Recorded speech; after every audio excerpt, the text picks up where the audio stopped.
শেষ পর্যন্ত যা হওয়ার তাই হলো। বাংলাদেশ ওয়েস্ট ইন্ডিজের কাছে নিজেদের প্রথম টেস্টে 201 রানে পরাজিত হলো। তো বাংলাদেশ সেকেন্ড ইনিংসে যেটা স্কোর করার 132 রান করে 201 রানের বড় পরাজয় বরণ করে নিল মেহেদী মিরাজের দল।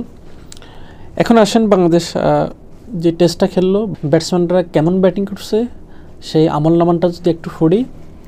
মাহমুদুল হাসান জয় প্রথম ইনিংসে তিনি 5 রান করছে, 33 বল খেলে 5 রান করছে। এরপরে জাকির হাসান তিনি 34 বল খেলে 15 রান করছে। আমি প্রথম ইনিংসের কথা বলতেছি। মমিনুল হক 116 বল খেলে 50 রানে ইনিংস খেলছেন। তার আউটটা খুবই হতাশাজনক ছিল। ব্যাট ফ্যাডের মাঝখানে, অর্থাৎ ব্যাটটা তার ফ্যাডেই লেগেছে। যদি ব্যাটটা ফ্যাডে না লাগতো তাহলে ব্যাটটা বলেই লাগতো, তিনি রানটা হয়তো আরেকটু বেশি করতে পারতেন, এতে বাংলাদেশ দলের জন্য ভালো হতো। শাহাদাত হোসেন দীপু 71 বল খেলে 18 রান করছে। লিটন কুমার দাস তিনি 76 বলে 40 রান করেন। ভালোই খেলছিলেন, তবে যেভাবে আউট হলেন, আসলে একজন সিনিয়র প্লেয়ারের দায়িত্ব অনেক বড় থাকে, সেটা লিটন কুমার দাসের বোঝা উচিত ছিল। ইনিংসটা 40 থেকে 70 হতে পারতো, 80 হতে পারতো, তাহলে আরেকটু ভালো হতো। মেহেদী হাসান মিরাজ 23 রানে ইনিংস খেলে এবং জাকির আলী 53 রান করে। তাজুল ইসলাম 25 রান করে নিজের বোলিংয়ের দায়িত্বটাও পালন করলেন। Hasan Mahmud 8 run, Taskin Ahmed 11 run, Shariful Islam 5 run করে। এরপরে মাহমুদুল হাসান জয় সেকেন্ড ইনিংসে 6 রান করে, তাহলে প্রথম ইনিংসে 5 রান, সেকেন্ড ইনিংসে 6 রান, বাই 2 ইনিংস মিলে আপনি 11 রান মাত্র।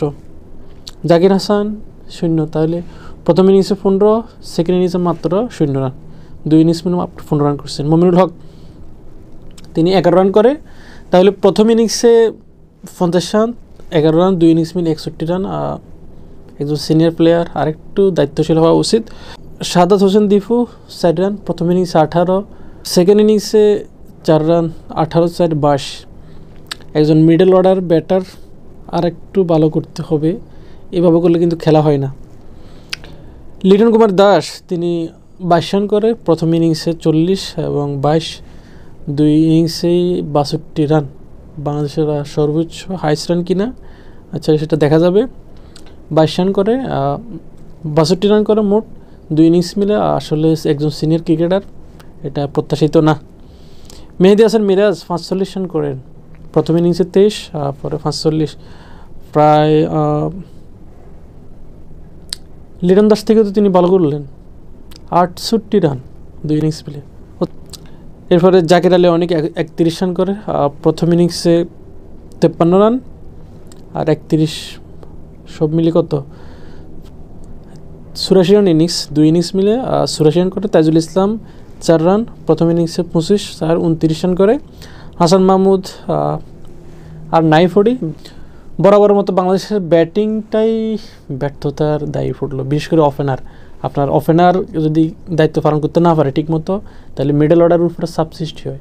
মিডল অর্ডারের 2জন ব্যাটসম্যান যদি অতি ভালো না করে, অর্থাৎ সেঞ্চুরি যদি না করে, তাহলে ওই দলের আর কিছু করার থাকে না। তো মিডল অর্ডার শাহাদাত হোসেন দীপু, মমিনুল হক, লিটন কুমার দাস, মেহেদী হাসান মিরাজ, তারা 4 জনে ভালোই ডিফেন্স করেছেন ওয়েস্ট ইন্ডিজের মাঠে। আরেকটু ভালো করতে পারলে বাংলাদেশের জয়টা নিশ্চিত ছিল।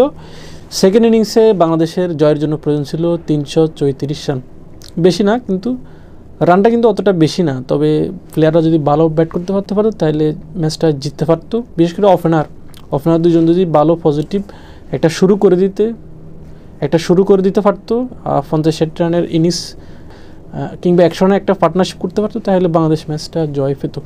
দীর্ঘদিন টেস্টে ওপেনার নিয়ে সংকটে বাংলাদেশ দল। আমি যদি বলি, পাকিস্তান টেস্টও দেখলাম ওপেনার ফেল করছে, ইন্ডিয়া টেস্টও মেজর ফেল করছে, এবং সাউথ আফ্রিকার টেস্টও ফেল করছে, ওয়েস্ট ইন্ডিজ টেস্টও আমাদের ওপেনার ফেল করছে। তো একটা টেস্ট ম্যাচে ওপেনার যদি কিছু করতে না পারে, ওই দলের ভালো করা কোনো মতেই সম্ভব না, বিশেষ করে ব্যাটিং নিচে।